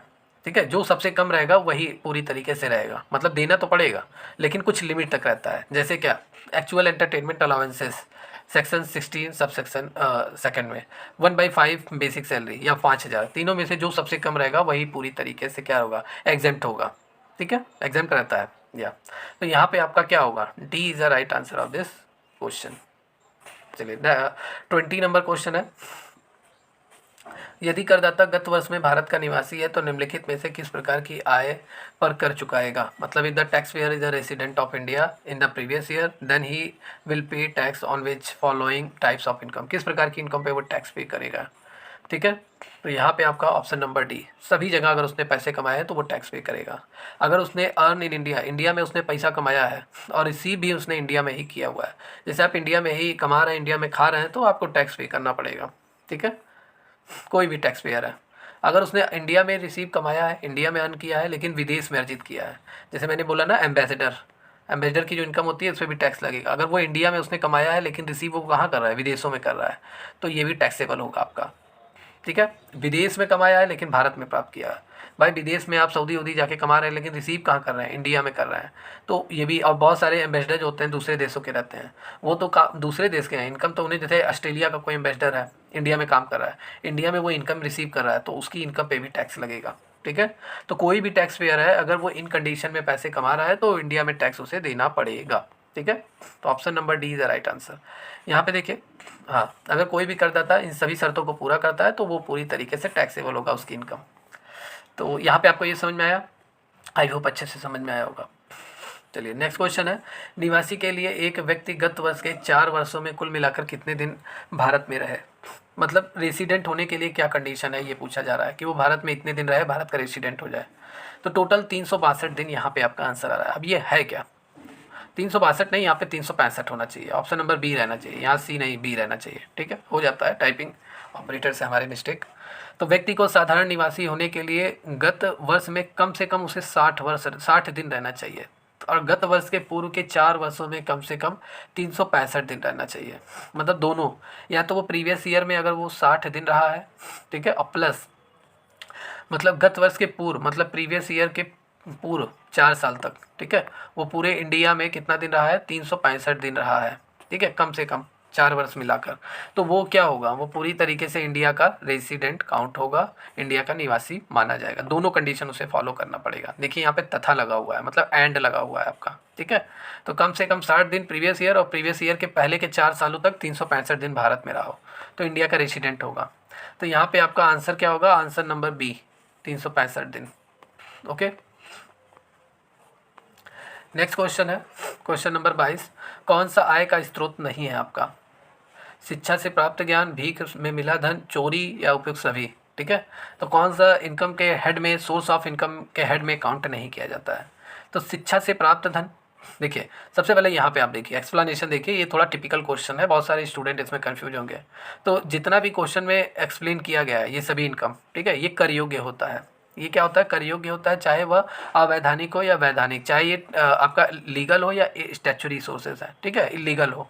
ये सभी आय के अन्य स्रोतों में काउंट होते हैं। किस में काउंट होते हैं? आय के अन्य स्रोतों में, मतलब इनकम फ्रॉम अदर सोर्सेज में ये काउंट होते हैं, ठीक है। आय के स्रोत नहीं है ये पूछ रहा है, तो ये सभी आपके नहीं काउंट होंगे, ठीक है। जैसे भीख से प्राप्त धन, ये किस में काउंट होगा? सैलरी से काउंट नहीं होगा, बिजनेस से काउंट है। भीख भीख मांगना कोई बिजनेस थोड़ी ना है, भीख मांगना कोई काम थोड़ी ना है, ना ही ये लॉटरी वगैरह है। तो 5 हेड मैंने आपको बताए थे, 5 हेड में आपका लास्ट वाला जो मैंने बताया था इनकम फ्रॉम अदर सोर्सेज में ये काउंट होगा, भीख से प्राप्त धन, ठीक है। शिक्षा से प्राप्त धन, अगर आप कोचिंग सेंटर वेंटर चला रहे हैं तो आप अपने प्रोफेशन से पैसा कमा रहे हैं, ठीक है, तो इनकम फ्रॉम अदर सोर्सेज में आप काउंट होगा, ठीक है। चोरी वगैरह करके अगर आप पैसा कमा रहे हैं तो ये तो इलीगल है पहली बात कानूनी रूप से, लेकिन ये इनकम फ्रॉम अदर सोर्सेज में काउंट होगा। ये सभी आय के स्रोत नहीं माने जाएंगे, ठीक है, और आय के स्रोत ये सभी माने ही नहीं जाएंगे, इनकम फ्रॉम अदर सोर्स, ठीक है। तो ये आपके होंगे, तो डी यहाँ पे उपरोक्त सभी आपका हो जाएगा, और ये टैक्सेबल आपका होगा, पूरी तरीके से इनकी इनकम पे टैक्सेबल होंगी, ठीक है। आजकल देखिए कोचिंग संचालक, चाहे वो छोटा कोचिंग हो बड़ा कोचिंग हो, रजिस्ट्रेशन कराना पड़ता है। आपने रजिस्ट्रेशन कराया, आप इनकम टैक्स के दायरे में आ गए, ठीक है, बहुत सारी चीज़ें लागू हो रही हैं। चलिए नेक्स्ट क्वेश्चन है, थोड़ा फास्ट यहाँ पे। धारा 80D के अंतर्गत छूट निम्नलिखित में से किसको प्राप्त है? धारा 80D, तो ये बोथ ए एंड बी दोनों लोगों को, किसी कोई व्यक्ति है कोई फर्म है, दोनों लोगों को धारा 80D मतलब सेक्शन 80D का छूट प्राप्त है, ठीक है। अब ये है क्या, इसको ज़रा ध्यान से देखिए। तो धारा 80D के अंतर्गत कोई व्यक्ति है या हिंदू अनडिवाइडेड फैमिली है, ठीक है, उसको चिकित्सा बीमा प्रीमियम के लिए छूट का प्रावधान है। अगर उसने कोई भी मेडिकल इंश्योरेंस कराया हुआ है, प्रीमियम अगर वो पे कर रहा है, इंश्योरेंस कराया हुआ उसका बीमा वो जमा कर रहा है, तो वो पूरी तरीके से एग्जेम्प्ट होगा, ठीक है। And tax payer has to pay 15,000। अगर इसके अंतर्गत करदाता 15,000 और करदाता वरिष्ठ नागरिक है तो 20,000 की उसे छूट दी जाती है 80D के तहत, 80D के तहत, ठीक है। तो यहाँ ए और बी दोनों लोगों को देखिए, ये भी रहेगा, ये भी रहेगा, ये भी रहेगा, हिंदू अनडिवाइडेड फैमिली, यहाँ ए बी नहीं, ए और सी रहना चाहिए। यहाँ पे थोड़ा सा यहाँ पे टाइपिंग एरर हो गया है, ठीक है, ए और सी रहना चाहिए, मतलब कोई पर्सन है और कोई हिंदू अनडिवाइडेड फैमिली है, ठीक है, तो उसे 80D के तहत, ठीक है, 15,000 रुपये का तक का छूट मिलेगा चिकित्सा बीमा प्रीमियम का, मेडिकल इंश्योरेंस प्रीमियम का, ठीक है। एंड देन अगर वो सीनियर सिटीजन है, ठीक है, वरिष्ठ नागरिक है, तो उसे 20,000 रुपये तक का छूट मिलेगा सेक्शन 80D के तहत, मेडिकल इंश्योरेंस प्रीमियम में उसे पूरी छूट मिलेगा। तो कौन कौन से लोगों को, तो ये आपका पर्सन हो गया, व्यक्ति हो गया, हिंदू अनडिवाइडेड फैमिली हो गया, ओके। मेडिकल बीमा में अधिकतम कटौती कितनी मिलती है मेडिकल इंश्योरेंस में? बहुत ही अच्छे क्वेश्चन है, सब एग्जाम में पूछे जाते हैं। तो option number B is the right answer. 15,000 total medical insurance में आपको छूट मिलेगा, डिडक्शन मिलेगा, तो 15,000 is the right answer of this question, okay. या चलिए थोड़ा फास्ट यहाँ पे करेंगे। दीर्घकालीन पूंजी संपत्ति से आशय है, मतलब आप लॉन्ग टर्म एसेट्स को क्या मानते हैं, क्या समझते हैं लॉन्ग टर्म एसेट्स क्या होते हैं? लॉन्ग टर्म एसेट्स इसको यहाँ पे जानते हैं। तो लॉन्ग टर्म एसेट्स आपके होते क्या हैं? देखिए यहाँ पे ऑप्शन नंबर डी यहाँ पर है, क्या क्या हो सकते हैं? जो अल्पकालीन पूंजी संपत्ति नहीं है, मतलब जो संपत्ति को हम खरीदते हैं बेचते हैं 3 साल के अंदर अगर हम बेच देते हैं जितनी भी हमारी प्रॉपर्टी है, तो वो शॉर्ट टर्म कैपिटल में काउंट होगा, ठीक है, एंड शॉर्ट टर्म एसेट्स में भी आपका काउंट होगा। लॉन्ग टर्म एसेट्स में आपका क्या काउंट होता है? मतलब the property which is hands tax payer immediately after the date of transfer last month 36 month, मतलब जो संपत्ति करदाता के पास हस्तांतरण की तिथि से ठीक 36 महीने से अधिक रहता है, मतलब 3 साल से अधिक समय तक अगर आपके पास कोई भी प्रॉपर्टी बनी हुई है और उसको अगर आप सेल वगैरह कर रहे हैं, बेच रहे हैं, उससे जितनी इनकम आपको मिल रही है वो लॉन्ग टर्म कैपिटल होगी, उससे ज़्यादा अगर आपके समय पे वो प्रॉपर्टी है तो वो लॉन्ग टर्म एसेट्स आपका माना जाता है, ठीक है। तो ये 2 कंडीशन आपके होने चाहिए, तो option number D is the right answer of this question, या ठीक है। मतलब यहाँ पे देखिए 36 माह से हस्तांतरण अल्पकालीन पूंजी होगी। अगर 36 माह से पहले ही, अगर आपने 3 साल से पहले ही उसको ट्रांसफ़र कर दिया, किसी को बेच दिया, तो अल्पकालीन पूंजी वो आपका होगा, शॉर्ट टर्म कैपिटल होगा। अगर 3 साल के बाद आपने सेल किया तो वो लॉन्ग टर्म कैपिटल आपका होगा। नेक्स्ट क्वेश्चन है, मकान संपत्ति की कर योग्य आय निकालने के लिए उसके वार्षिक मूल्य में दी जाने वाली कटौती है। क्या कटौती मिलती है, क्या डिडक्शन मिलता है आपका, क्या डिडक्शन मिलता है annual value of house property में? Standard deduction, deduction on rent, या इंटरेस्ट ऑन लोन, या आपका both an A and B? तो आपका D is the right answer of this question. आपको दोनों तरह के डिडक्शन आपको मिलते हैं। अगर आपको इनकम जनरेट हो रही है आपकी किससे, आपकी हाउस प्रॉपर्टी, अगर आपने अपने मकान को किराए पे दे रखा है तो वहाँ से इनकम जनरेट हो रही है, तो आपको स्टैंडर्ड डिडक्शन भी मिलेगा और आपको किराए पे भी डिडक्शन मिलेगा। रेंट वगैरह जितना मिल रहा है उस पर भी आपको डिडक्शन वगैरह मिलेगा। ठीक है, अब ये क्या है इसको ज़रा ध्यान से देखिए। मकान संपत्ति की कर योग्य आय निकालने के लिए उसके वार्षिक मूल्य में आपको बहुत सारे डिडक्शन मिलेंगे। एक मानक कटौती आपको मिलेगी, जितना आपकी टोटल अर्निंग इनकम हो रही है हाउस प्रॉपर्टी से, इनकम फ्रॉम हाउस प्रॉपर्टी, उसका 30% आपको डिडक्शन मिलेगा। ठीक है, या अगर आपने संपत्ति को खरीदने के लिए लोन वगैरह लिया हुआ है तो जितना इंटरेस्ट आपका बन रहा है वो भी आपका पूरी तरीके से माफ़ रहेगा, उस पर भी आपको कटौती मिलेगी। ठीक है, डिडक्शन मिलेगा। तो ए एंड बी दोनों आपका यहाँ पे होगा। ओके, चलिए नेक्स्ट क्वेश्चन है, आपके बेनिफिट्स कितने टाइप के होते हैं? The type of benefits. ठीक है, आर बेनिफिट आपके कितने प्रकार के होते हैं? अनुलाभ, तो अनुलाभ आपके ये सभी होंगे। अनुलाभ आपके कितने प्रकार के होते हैं? अनुलाभ आपके 3 प्रकार के होते हैं। जनरल बेनिफिट्स होता है, टैक्स फ्री बेनिफिट्स होता है, स्पेशल बेनिफिट्स होता है आपका। तो कितने benefit? General benefits, tax free benefits, special benefits, ये सभी आपके क्या होते हैं? अनुलाभ होते हैं, बेनिफिट्स होते हैं। बेनिफिट्स को हम कितने 3 वर्गों में बांट सकते हैं? सामान्य अनुलाभ जो सभी करदाता कर योग्य हैं, जैसे मकान की सुविधा, टिफ़िन की सुविधा, ये सभी अगर आपको किसी कंपनी में आप काम करने मिल रहा है, ठीक है, तो ये सभी टैक्सेबल आपके होते हैं। ठीक है, या 20,000 रुपये तक का ब्याज मुफ्त ऋण, अगर आपने लोन वगैरह लिया हुआ है तो 20,000 रुपये तक का आपका जो इंटरेस्ट रहेगा वो माफ़ हो जाएगा। क्लब बिल, कंपनी के द्वारा कर्मचारी के आयकर का भुगतान, क्रेडिट कार्ड की सुविधा। और थर्ड आपका विशेष अनुलाभ क्या होता है? जो विशिष्ट व्यक्तियों के लिए कर योग्य रहता है, जैसे कार की सुविधा, मुफ्त शिक्षा बच्चों के लिए, ये सभी आपका टैक्सेबल आपका होता है। ओके, यस, तो ये आपका क्या हो जाएगा, ये सभी आपके क्या होंगे? टैक्सेबल आपके होते हैं। बेनिफिट्स आपके 3 तरह के बेनिफिट्स आपके होते हैं। ओके, या और भी क्या है, इनको जरा आप रीड कर लीजिए अच्छे से। कर मुक्त अनुलाभ, क्या कर मुक्त अनुलाभ सभी करदाताओं के लिए रहते हैं। बहुत सारे एम्प्लॉय को क्या नौकर की सुविधा मिलता है, चिकित्सा की सुविधा, गैस, बिजली, पानी की सुविधा, ये सभी विशिष्ट व्यक्तियों को प्रदान की जाती हैं। ठीक है, कुछ कुछ कंडीशन में ये टैक्स फ्री होती है, कुछ कुछ कंडीशन में ये टैक्सेबल होती है। चलिए नेक्स्ट क्वेश्चन, चलिए नेक्स्ट क्वेश्चन है आपका कि एक भारतीय नागरिक जो गत वर्ष में रोजगार प्राप्त करने हेतु अमेरिका जाता है, निवासी बनने के लिए उसे भारत में कम से कम कितना दिन रुकना पड़ेगा? ये मैंने क्लास में पढ़ाया हुआ है। उसे 1 से 182 दिन उसे प्रीवियस ईयर में भारत में रुकना पड़ेगा इंडिया का रेसिडेंट होने के लिए। ठीक है, इंडिया का रेसिडेंट होने के लिए। और भी क्या टर्म कंडीशन है? भारतीय आयकर अधिनियम धारा 6 उपधारा 1 मतलब सेक्शन 6 सब सेक्शन 1 में पूरी तरीके से निवासी के बारे में बताया गया है। अगर वो प्रीवियस ईयर में 182 दिन या उससे अधिक रहता है तो भारत का निवासी माना जाएगा। सेकंड कंडीशन क्या है? मान लेते ये नहीं फॉलो कर रहा है। सेकंड कंडीशन ये है कि अगर वो गत वर्ष के पूर्व 4 वर्षों में कुल मिलाकर कम से कम कितना रहा है? 365 दिन रह रहा है। ठीक है, इससे पहले वाले क्वेश्चन में मैंने मेंशन किया था, उसमें मैंने इसको बारे में डिस्कशन किया था। ठीक है, सेकंड कंडीशन है अगर वो पिछले 4 वर्षों में, प्रीवियस ईयर के पिछले 4 वर्षों में अगर वो 365 दिन रह रहा है इंडिया में, और गत वर्ष में प्रीवियस ईयर में कम से कम 60 दिन रह रहा है, तब भी वो भारत का क्या निवासी माना जाएगा। ठीक है, तो अगर भारतीय नागरिक रोजगार हेतु अमेरिका जाता है तो निवासी बनने के लिए उसे कम से कम 182 दिन भारत में रहना पड़ेगा। तो यहाँ पे कम से कम के लिए बात करेगा तो 182 दिन आपका यहाँ पे राइट आंसर। ठीक है, या ओके। कुल आय से आपका आशय क्या है? टोटल इनकम से आप क्या समझते हैं? टोटल इनकम से, तो टोटल इनकम आपका यहाँ पे उपरोक्त सभी होगा टोटल इनकम पे। ठीक है, अब ये क्या होता है टोटल इनकम, जरा इसको समझिए। तो देखिए आपकी इनकम कहाँ कहाँ से जनरेट होती है, पहले इसको समझिए। तो ये आपकी इनकम 5 तरह की हेड से आपकी जनरेट होती है। 5 हेड मतलब सैलरी से कमाते हैं, बिजनेस से कमाते हैं, प्रॉफिट आप कमाते हैं, income from house property, other sources से कमाते हैं। तो सब जगह से आप क्या ग्रॉस इनकम आपकी हो रही है वो पूरा ऐड किया जाता है, फिर आपको डिडक्शन वगैरह मिलता है। डिडक्शन जब छूट मिल जाएगा उसके बाद जो टोटल आपकी इनकम बचेगी वही आपकी टोटल इनकम होती है, कुल आय आपकी होती है। ठीक है, तो यहाँ पे आपका ये पूरा कॉलम आपका रहेगा, मतलब धारा 80C से 80U के अंतर्गत कटौतियाँ करने के बाद जो इनकम आपकी बचती है वो आपकी कुल आय होती है, ये भी आपका होगा।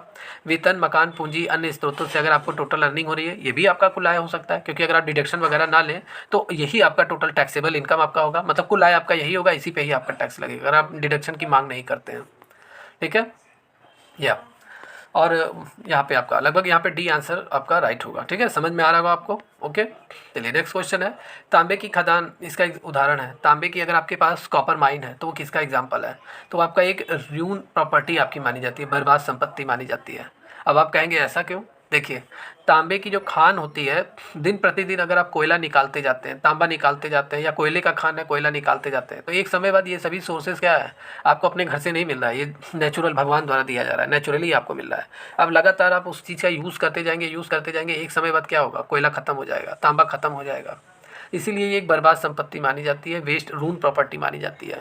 इसका कम से कम ही आप यूज़ कीजिए, और डेली बेसिस पे अगर आप कर रहे हैं तो कम से कम कीजिए। ठीक है, अचानक किसी सोर्स का यूज़ करने से वो पूरी तरीके से खत्म होने के कगार में आ जाता है, इसीलिए इसे बर्बाद संपत्ति मानी जाती है। काल्पनिक संपत्ति होगा नहीं, क्योंकि ये गुडविल वगैरह आपका आता है, गुडविल होगा। ठीक है, ये सब आपका आएगा, गुडविल, रॉयल्टी आपका होगा, ट्रेडमार्क आपका होगा, लिक्विड एसेट्स में आपके पैसे वगैरह हो जाएंगे। अमूर्त संपत्ति मतलब जो मतलब टेंजिबल, इसे छू सकते हैं, इंटेंजिबल नहीं छू सकते, इसमें गुडविल वगैरह आपका आएगा। गुडविल, ट्रेडमार्क, रॉयल्टी, पेटेंट इसमें आ जाएगा। लेकिन तांबे की खान ये आपका ऑप्शन नंबर सी, बर्बाद संपत्ति मानी जाती है। ठीक है, रून प्रॉपर्टी। चलिए, टीडीएस रिटर्न के तहत दाखिल किया जाना चाहिए। टीडीएस के बारे में कहाँ मेंशन है? तो टीडीएस आपका किस में मेंशन है? सेक्शन 206 में आपका टीडीएस मेंशन है, ईटीडीएस। ठीक है, टैक्स डिडक्टिबल एट सोर्सेस, ये इसका फुल फॉर्म है टीडीएस का। तो ये किस में मेंशन किया गया है? ये धारा 206 में मेंशन किया गया है।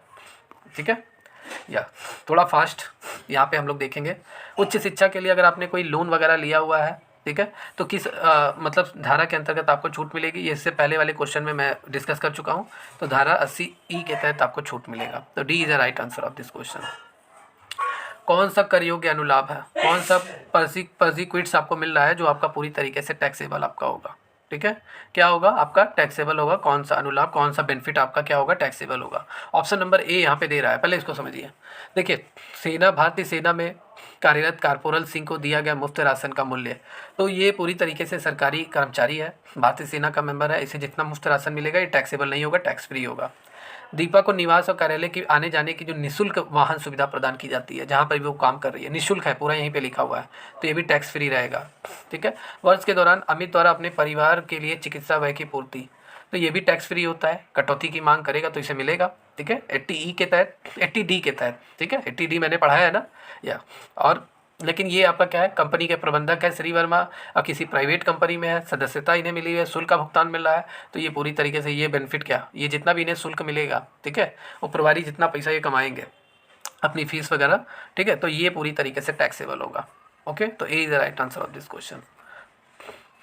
चलिए नेक्स्ट क्वेश्चन है, आयकर अधिनियम 1961 के तहत जो शिरडी के साईं बाबा हैं, श्री शिरडी साईं बाबा, जो है साईं बाबा, ठीक है, तो इनको क्या माना जाएगा? एक पर्सन माना जाएगा, artificial judicial person, local authority, association person. देखिए, ये क्वेश्चन आया हुआ क्वेश्चन है, आप लोग ये मत सोचिए कि मैंने बनाया हुआ क्वेश्चन, हमारी टीम द्वारा बनाया गया है, ये यूपीपीसीएल के एग्जाम में आया हुआ क्वेश्चन है, Uttar Pradesh power corporation limited के एग्जाम में 2015-16 वाले एग्जाम में आया हुआ क्वेश्चन है। ठीक है, तो शिरडी के साईं बाबा, यहाँ पर भी बहुत सारी चढ़ावा चढ़ता है, बहुत सारी कमाई होती है यहाँ पर भी, तो यहाँ से भी गवर्नमेंट ऑफ इंडिया टैक्स लेती है, टैक्स एग्जम्प्ट नहीं होता है, ना ही इस पर डिडक्शन, मतलब कोई भी टैक्स फ्री नहीं होता है यहाँ इनकी इनकम पर। ठीक है, मतलब क्या कहेंगे हम, शिरडी के साईं बाबा मतलब जो भी ट्रस्ट वगैरह होगा यहाँ अपनी इनकम पे टैक्स देते हैं, तो ये आर्टिफिशियल जुडिशियल पर्सन में काउंट होते हैं। ठीक है, किस में काउंट होंगे? ये आर्टिफिशियल एक कृत्रिम न्यायिक व्यक्ति में ये शामिल होंगे। B is the right answer of this question. चलिए यहाँ पे नेक्स्ट क्वेश्चन देखते हैं, आयकर अधिनियम 1961 की धारा QQB के तहत कटौती के संबंध में कौन सा असत्य है, कौन सा फॉल्स है इसमें? तो सेक्शन वाले क्वेश्चन आपके इधर मिलेंगे और यही सब आपके एग्जाम में आते हैं, इंपॉर्टेंट है। तो 80 QQB ये क्या है, इसको बारे में पहले अच्छे से देखते हैं। ठीक है, अच्छे से मैं आपको एक्सप्लेन करता हूँ, ध्यान से आप लोग देखिए। तो 80 QQB धारा क्या कहता है? सेक्शन 80 QQB, 80 QQB, इसमें 3 लाख रुपए तक का आपका मतलब डिडक्शन आपको मिलेगा टोटल अर्निंग पे। अगर कोई राइटर है, उसने बुक लिखा हुआ है, अब उसकी बुक जितना जो पब्लिशर छापेंगे, जिस कंट्री में छपेगा, ठीक है, उसको क्या कमीशन मिलता रहेगा, क्योंकि उसने बुक लिखा हुआ है। ठीक है, तो उसे कमीशन फीस उसे मिलता रहेगा, कमीशन फीस या राइट फीस हम कह सकते हैं, उसका अधिकार फीस है।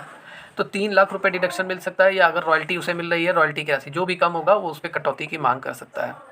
फर्स्ट ये है। ठीक है, 80 QQB के तहत लाभ का उठाना करदाता को क्या निवासी या निवासी नहीं होना चाहिए, ऐसा कोई कंडीशन नहीं है। भारत में सामान्य रूप से निवासी नहीं होना चाहिए, जरूरी नहीं है, मतलब कोई विदेशी नागरिक भी है तो वो भी इसका फ़ायदा उठा सकता है, ठीक है, उसे भी डिडक्शन वगैरह मिल सकता है। करदाता को पुस्तक का सह लेखक होना चाहिए, मतलब वो अगर वो लिटरेचर, आर्टिस्टिक और साइंटिफिक वर्क से रिलेटेड बुक लिखता है, ठीक है, तो उसे डिडक्शन ये मिलेगा। धारा 80 QQB के तहत उसे डिडक्शन मिलेगा। तो यहाँ पे आपका ये भी सही है, ये भी सही, ये भी सही। या केवल निवासियों के लिए उपलब्ध है, ये गलत है। निवासी अनिवासी दोनों हो सकते हैं, ठीक है। कोई जरूरी नहीं है कि परमानेंट निवासी हो, जैसे नॉट ऑर्डिनरी रेसिडेंट, असाधारण निवासी भी है जो इंडिया में रह रहा है, बाहर काम कर रहा है, इंडिया में आ रहा है, तो वो भी आपके हो सकते हैं, ठीक है। भारत में सामान्य रूप से निवासी नहीं होना चाहिए, ये कोई कंडीशन ऐसा नहीं है, ओके। मतलब विदेशी नागरिक और इनको भी इसका छूट मिल सकता है। चलिए नेक्स्ट क्वेश्चन है, with the respect of provision TDS insurance commission under section 194D shall not be deducted aggregate amount remuneration on reward credited paid during the financial year paid does not exceed। धारा 194 मतलब section 194D बीमा आयोग पर TDS के प्रावधान के संबंध में कर नहीं काटा जाएगा। भुगतानकर्ता को वित्तीय वर्ष के दौरान कुल इनाम की राशि अधिक नहीं है, TDS आपका नहीं काटा जाएगा। किस कंडीशन में? अगर आपकी कुल इनकम अगर इससे ज़्यादा नहीं है कुल राशि, ऑप्शन नंबर डी, अगर 15,000 से अगर आप कम कमाते हैं या 15,000 ही कमाते हैं तो आपका TDS नहीं काटा जाएगा बीमा आयोग पर, ठीक है। मतलब इंश्योरेंस कमीशन के अंतर्गत आपका नहीं काटा जाएगा 15,000 की अगर बात आएगा, ओके। या तो यहाँ पे आपका आंसर क्या होगा? 15,000 आपका यहाँ पे राइट आंसर होगा। चलिए यहाँ पे देखिए, ये हाँ ये मैंने मेंशन कर दिया है, 194D TDS से रिलेटेड है, ठीक है। बीमा आयोग पर TDS के प्रावधान के संबंध में कर नहीं काटा जाएगा अगर वो 15,000 से अधिक नहीं है पारिश्रमिक।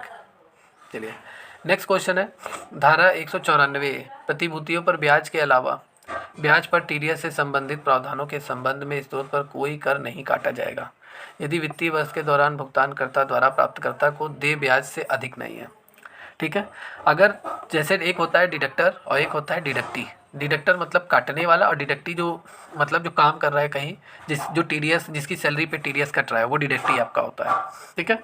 अगर उसको टोटल मतलब मिल रहा है ब्याज, ठीक है, अगर वो ब्याज 5,000 से अधिक नहीं है, ठीक है, अगर उसने कोई सिक्योरिटी वगैरह लिया हुआ है, मान लेते हैं आपने बैंक से कोई भी सिक्योरिटी वगैरह लिया हुआ है बैंक से, ठीक है। अब बैंक सिक्योरिटी पे क्या देगा?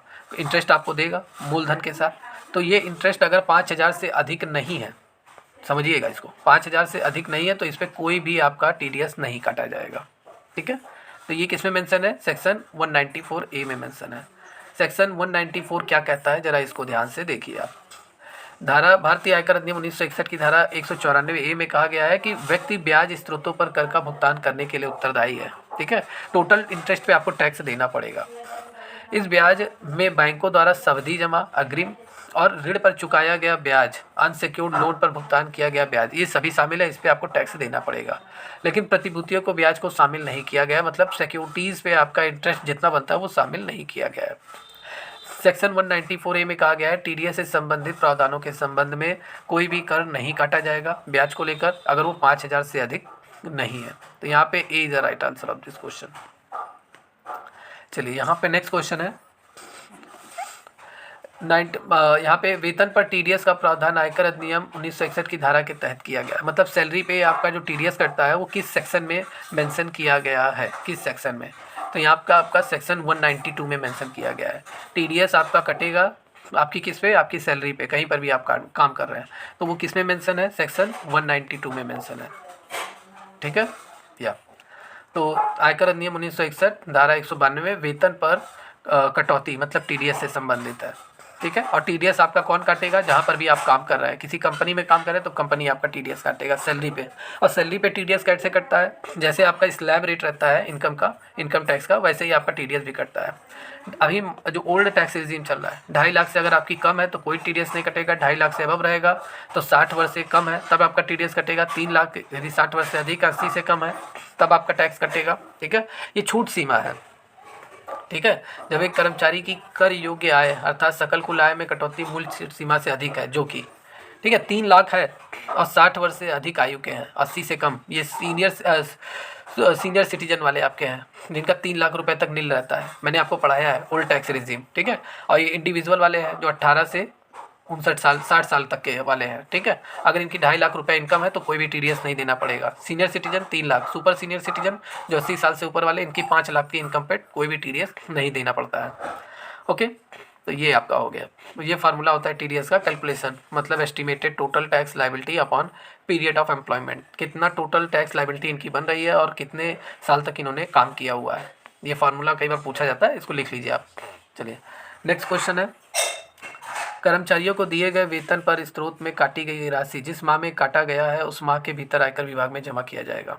मतलब अगर आपका टीडीएस आपकी सैलरी पे कटा हुआ है, जैसे आप ए हैं, अगर आप काम कर रहे हैं बी कंपनी में, ठीक है, ये कंपनी है बी, आपका टीडीएस कटा हुआ है। अब बी क्या किया, आपका टीडीएस इसने काट लिया, ये कंपनी है, तो ये उस माह में कितने तारीख को ये पैसा गवर्नमेंट ऑफ इंडिया मतलब इनकम टैक्स विभाग में ले जाके जमा करेगा। तो ये इसे 7 दिन के अंदर, मतलब टीडीएस का जितना भी उसने अमाउंट काटा हुआ है उसकी सैलरी से, एक ही सैलरी से 7 दिन के अंदर उसे इनकम टैक्स विभाग में जमा करना पड़ता है। तो ये पूछा जा सकता है आपके एग्जाम में, इंपॉर्टेंट है, ठीक है, यहाँ पे मेंशन है, आप इसे अच्छे से रीड कर लीजिएगा। ओके, थोड़ा हम फास्ट चलेंगे, कौन सा सही नहीं है इसमें से। तो सेवाओं के लिए किए गए भुगतान पर स्रोत पर कर कटौती की जाती है, ठीक है, व्यावसायिक सेवाओं पे। Tax is deducted at source rent paid and दिए गए दान से स्रोत पर कटौती की जाती है और दिए गए वेतन पर कटौती की जाती है। तो क्या आपका यहाँ पे सही नहीं है, तो यहाँ पे आपका क्या सही है, यहाँ पे आपका ऑल ऑफ दीज, ठीक है, यहाँ ये भी सही है, ये भी सही है, ये भी सही है, लेकिन आपका जो चैरिटी में जितना भी दान से स्रोत पर कर की कटौती नहीं की जाती है, ठीक है। मतलब यहाँ पे देखिए ए बी सी तीनों विकल्प सही है, इस पर टीडीएस की कटौती की जाती है, ठीक है, टीडीएस की कटौती मतलब आपका सेवाओं पे जितना भी आपका कटा हुआ है टीडीएस, जितना भी कटौती हुआ है उसके लिए आप रिफंडेबल मांग सकते हैं, ठीक है। अगर आपने रेंट वगैरह, अगर आपका जो कंपनी अपने अपने भूमि किराए पे दे रखा है, कंपनी ने रेंट दिया, टीडीएस काट के दिया, तो इस पर भी आप डिडक्शन वगैरह आपको मिलेगा, ठीक है, आपको छूट वगैरह भी मिलेगा, ये भी है। लेकिन दान के स्रोत पे कोई भी कटौती आपको नहीं मिलेगी, ठीक है। Tax is deducted at source from donation made, इस पर आपको कोई भी छूट नहीं मिलेगा, कोई भी कटौती नहीं मिलेगी। तो C is the right answer of this question. Next question है, TDS on payment of rent plant machinery और इक्विपमेंट, टीडीएस रेट क्या होगा। प्लांट पे, मशीनरी पे, कोई इक्विपमेंट है उस पर टीडीएस रेट क्या होगा। तो C is the right answer of this question. मतलब संयंत्र मशीनरी उपकरण के किराए के भुगतान पर टीडीएस 2% है, मतलब 2% आपका टीडीएस कटेगा। अगर आपने कोई प्लांट मशीनरी एनी इक्विपमेंट जो आपका है उसको किराए पे दे रखा है, ठीक है, तो 2% इस पर टीडीएस रेट है। भूमि भवन फर्नीचर फिटिंग पे 10% टीडीएस रेट है। टीडीएस क्या होता है आप सभी को मालूम है, टीडीएस का फुल फॉर्म आपका क्या होगा, टीडीएस का full form tax deducted at source, मतलब जहाँ पे आपकी इनकम बन रही है वहीं पर ही आपसे गवर्नमेंट ऑफ इंडिया टैक्स लेगी, ठीक है। ये इनडायरेक्ट टैक्स होता है, मतलब आपकी अगर किसी कंपनी में काम कर रहे हैं वहाँ पे आपको सैलरी मिल रहा है तो कंपनी काट के गवर्नमेंट ऑफ इंडिया को देगा, ठीक है। कहीं पर भी अगर आपका किराएदार किराया आपको पे कर रहा है तो वो टीडीएस काट के आपको रेंट वगैरह देगा, ठीक है। किराएदार के लिए कोई कंपनी फर्म ये सब रहना चाहिए, ये नहीं है कि साधारण किराएदार जो आपके यहाँ रह रहा है वही टीडीएस काटेगा, वो नहीं, ठीक है। तो ये सब आपके होते हैं। तो रेट अगर आपसे पूछा जाएगा तो रेट 2% है आपका संयंत्र मशीनरी उपकरण पर, भूमि भवन फर्नीचर पे 10% है। यदि टीडीएस दे पश्चात कम से कम इतना हो तो अग्रिम कर का भुगतान नहीं किया जाएगा। तो यहाँ पे आपका 10,000 राइट आंसर होगा, ठीक है, 10,000। टीडीएस का फुल फॉर्म क्या होता है, टैक्स डिडक्शन एट सोर्स, ठीक है। अब ये क्वेश्चन क्या है, अगर टीडीएस जो आपका है टीडीएस पेएबल आफ्टर, अगर 15 मतलब 10,000 से अगर आपका टीडीएस मतलब इनकम आपकी कम है, 10,000 से इनकम अगर आपकी कम है, ठीक है, तो आपसे टीडीएस नहीं लिया जाएगा, ठीक है। ये भी ज़रा ध्यान से देखिए, यह एक प्रत्यक्ष कर का तरीका है टीडीएस, ये आय के स्रोत पर ही कटौती कर की जाती है, मतलब आपकी इनकम में से ही कुछ अमाउंट काट लिया जाता है टीडीएस के रूप में और शेष रकम आपके अकाउंट में सेंड कर दिया जाता है। लेकिन अगर आपको सैलरी जो मिल रही है वो 10,000 से कम है तो आपसे कोई भी टीडीएस नहीं लिया जाएगा, अग्रिम कर का भुगतान कोई भी नहीं, आपसे टीडीएस आपके अकाउंट से काटा ही नहीं जाएगा, ठीक है, अगर 10,000 से आप कम कमा रहे हैं। लिमिटेशन आपकी कितनी है, 10,000। तो B is the right answer of this question.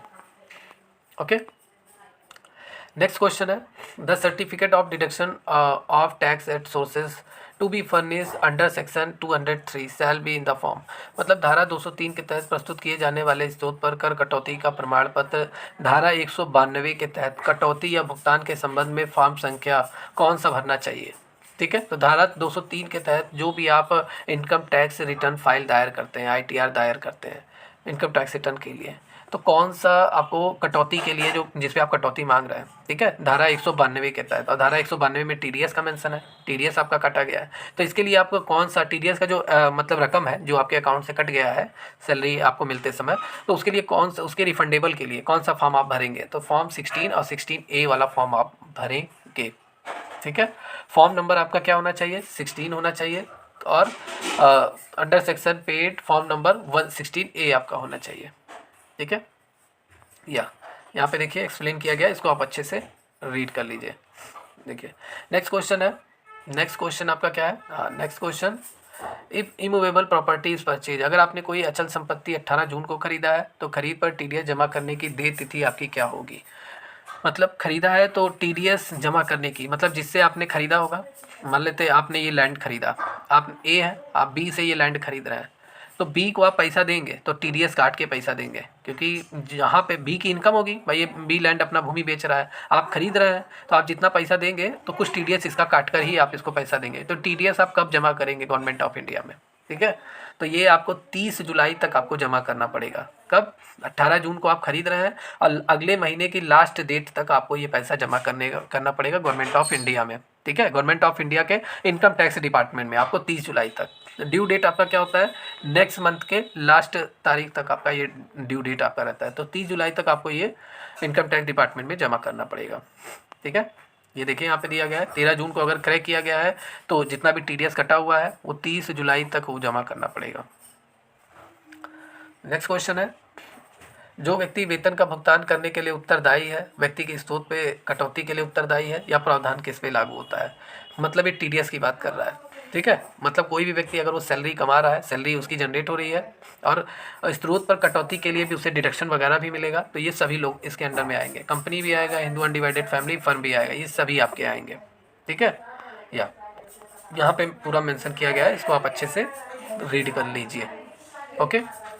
Tax limitation भी आपका यहाँ पे मैंने मेंशन कर दिया है, 2.5 लाख रुपए से अधिक है तभी आप टैक्स के दायरे में आएंगे, ओल्ड टैक्स रिजीम के अकॉर्डिंग, ठीक है। अगर उसके ऊपर है तो आपको टैक्स देना पड़ेगा।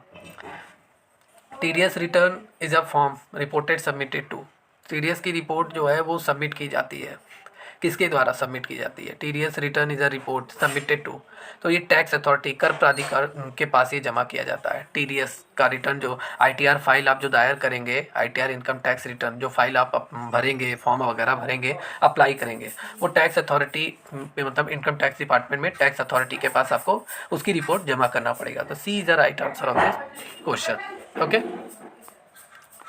नेक्स्ट क्वेश्चन है, धारा 194 बी में लॉटरी, क्रॉस पजल कोई गेम है, ठीक है, या अन्य खेलों से अगर आप पैसा कमा रहे हैं, जीत रहे हैं पैसा, ठीक है, कमा रहे हैं, वहाँ से इनकम जनरेट हो रही है, तो कटौती आपको मिलेगी अगर जीत की राशि अधिक है।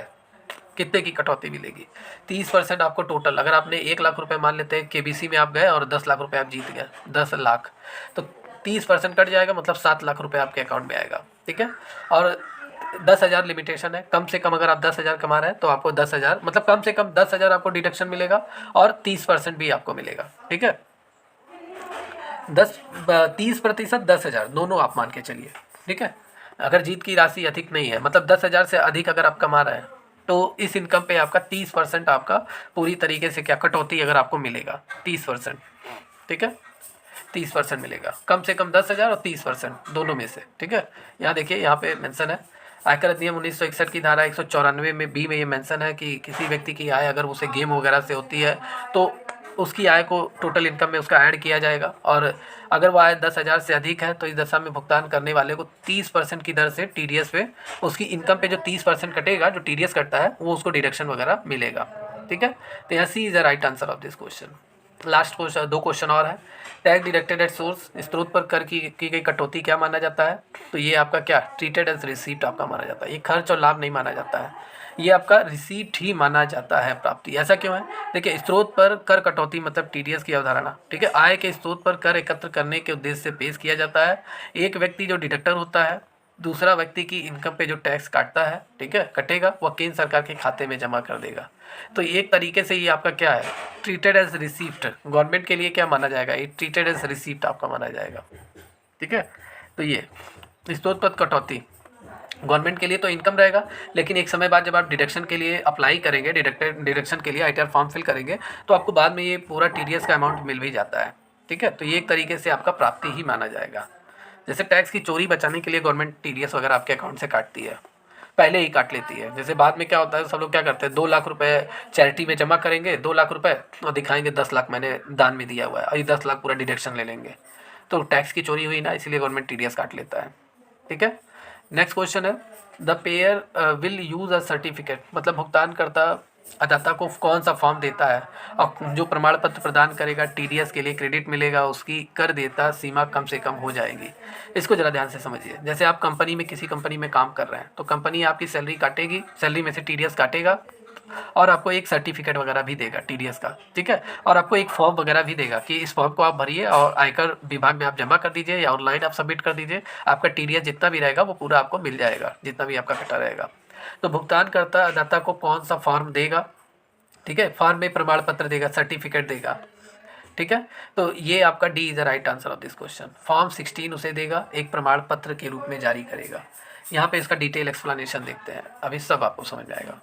ठीक है, आयकर अधिनियम 1961 के अंतर्गत फॉर्म 16A में 16 आपका है क्या, पहले इसको समझिए। तो फॉर्म 16 एक ऐसा प्रमाण पत्र है जो कर योग्य वेतन आय के स्रोत से पर कर कटौती का विवरण होता है। पूरी तरीके से आपकी सैलरी में से कितना टैक्स कटा हुआ है टीडीएस का, ये पूरा एक्सप्लेन रहता है। ठीक है, और एक ऐसा सर्टिफिकेट रहता है जो नियोक्ता द्वारा, मतलब जो आपका ऑफिस बॉस है उसके द्वारा, या कंपनी है, कंपनी के द्वारा एम्प्लॉय को दिया जाता है। 16A आपका क्या रहता है? 16A मतलब जो स्वरोजगार या अन्य पेशेवर जितने भी हैं, गैर वेतन वाले, ठीक है, प्राइवेट कर्मचारी, उनकी स्रोत पर कटौती का विवरण का यह प्रमाण पत्र रहता है। या टीडीएस वित्तीय संस्थाओं, बैंकों द्वारा जारी किया जाता है। ठीक है, बैंकों द्वारा जारी किया जाता है ये।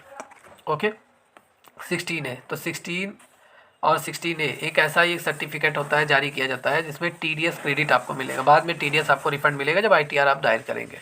ओके, चलिए नेक्स्ट क्वेश्चन है 50 नंबर। वेतन के त्रैमासिक टीडीएस रिटर्न के संबंध में कौन सा फॉर्म दाखिल करना आवश्यक होता है? टीडीएस, ठीक है, टीडीएस के लिए, रिटर्न के लिए आपको कौन सा फॉर्म दाखिल करना पड़ता है? तो देखिए, जब भी आपका टीडीएस आपकी सैलरी से या कहीं पर भी आप पैसा कमा रहे हैं, कहीं से इनकम जनरेट हो रही है, टीडीएस आपका कटता है। ठीक है, तो इसके लिए आपको फॉर्म नंबर 24Q आपको भरना पड़ता है। 24Q, ठीक है, तो आपकी सैलरी से संबंधित है, वेतन से संबंधित है। ठीक है, टीडीएस ऑन सैलरी, और ये आपको क्वार्टरली आपको जमा करना पड़ता है। और इसका ड्यू डेट आपका क्या होता है? अगर क्वार्टर 1 अप्रैल से 3 जून के बीच में अगर आपकी टीडीएस कटा हुआ है 3 महीने का, तो 31 जुलाई तक आपको जमा करना पड़ेगा। ठीक है, 3-3 महीने पे ये फॉर्म आपको अप्लाई करना पड़ता है। देखिए यहाँ पे, किसी कर्मचारी का वेतन भुगतान करते समय नियोक्ता द्वारा, मतलब आपके बॉस द्वारा, धारा 192 के तहत आपकी कंपनी द्वारा टीडीएस काटा जाता है। तो जो नियोक्ता रहेगा, जो आपका बॉस रहेगा, वो फॉर्म नंबर 24Q में टीडीएस रिटर्न दाखिल करता है वो, और 24Q तिमाही के आधार पे ये पूरी तरीके से प्रस्तुत किया जाता है इनकम टैक्स डिपार्टमेंट में। कर्मचारी को भुगतान किए गए वेतन और ऐसे भुगतान पर काटे गए टीडीएस का पूरी तरीके से विवरण रहता है, पूरा एक्सप्लेन किया जाता है 24Q फॉर्म में। ठीक है, तो कौन सा फॉर्म अप्लाई करना पड़ता है? 24Q। कौन अप्लाई करता है? आपका जो, जिस कंपनी में आप काम कर रहे हैं या किसी भी संस्था में काम कर रहे हैं, वो इस फॉर्म को भरकर भेजती है। ठीक है, तो ये आपका हो गया। और ये टीडीएस जितना भी इनकम रहेगा, ये पूरी तरीके से रिटर्न भी हो जाता है। ठीक है, टीडीएस की अमाउंट आपकी रिटर्न भी हो जाती है पूरी तरीके से। चलिए लास्ट क्वेश्चन है आज का। एक भारतीय निवासी के लिए पैन कार्ड, स्थायी खाता संख्या, मतलब पैन कार्ड के लिए कौन सा फॉर्म भरना पड़ता है? तो पैन कार्ड अप्लाई करने के लिए आपको फॉर्म नंबर 49A आपको भरना पड़ेगा। फॉर्म नंबर कौन सा? 49A, पैन कार्ड अप्लाई करने के लिए, पैन कार्ड लेने के लिए आवेदन पत्र में कौन सा फॉर्म? 49A आपको भरना पड़ेगा। ठीक है, तो ये टोटल मास्टर मैराथन क्लास थी आपकी इनकम टैक्स की। 5100 क्वेश्चन जो मैंने इस क्लास में डिस्कस किया हुआ है। जितने इंपॉर्टेंट क्वेश्चन थे, जो बहुत सारे एग्जाम में, कॉमर्स एग्जाम में ये सभी क्वेश्चन आए हुए इंपॉर्टेंट क्वेश्चन थे, विद डिटेल एक्सप्लेनेशन के साथ मैंने आज की क्लास में आपका ये पूरा कवर कर दिया है। अब जितने भी EMRS वाले स्टूडेंट हैं, इस क्लास को पूरा आप देख कर जाइए। इसका PDF वगैरह जल्दी मैं अपडेट करवा दूंगा लिंक पर या ऐप पर, वहाँ से आप डाउनलोड कर लेना इसका PDF। ठीक है, एंड देन जितने ऑडिटर वाले स्टूडेंट हैं, आप सभी लोग भी डाउनलोड कर लीजिएगा ऐप पर जाकर इसके PDF वगैरह, इसकी नोट्स वगैरह को। ठीक है, एंड पूरे क्लास को 1 से 2 बार आप देखिए, सारे डाउट आपके क्लियर होंगे। आपको क्लास कैसी लगी, क्वेश्चन का लेवल कैसा लगा, ठीक है, समझ में आया आपको, कहीं नहीं समझ में आया तो कमेंट करके जरूर दीजिए। अगर क्लास अच्छी लगी हो तो कमेंट करके जरूर बताइए और चैनल को लाइक एंड सब्सक्राइब करना ना भूलें, ठीक है। जितने भी स्टूडेंट ऑडिटर के हैं, अगर एडमिशन लेना चाहते हैं, तैयारी करना चाहते हैं OPSS ऑडिटर की, तो आपको एडमिशन लेने के लिए ऑफिशियल ऐप डाउनलोड करना है, हमारी एकेडमी ऑफिशियल ऐप। वहाँ पर रजिस्टर लॉगिन करके आप इस क्रैश कोर्स से ज्वाइन हो सकते हैं। पूरी तैयारी कराई जा रही है, थियरी, न्यूमेरिकल, MCQ सभी तैयारी कराई जा रही है, ठीक है। तो ये मैराथन क्लास था आपका, ये पूरा कवर हुआ। आप ये हमारे से अकाउंटेंट के स्टूडेंट जाइए, एग्ज़ाम दीजिए अच्छे से, बिना डरे, एक मोटिवेशन के साथ, ठीक है। अपने आप को बूस्ट करके अच्छे से एग्ज़ाम दीजिए, सब आपका ठीक रहेगा, अच्छे से एग्ज़ाम आपका निकलेगा, ठीक है। सिलेक्शन पक्का है।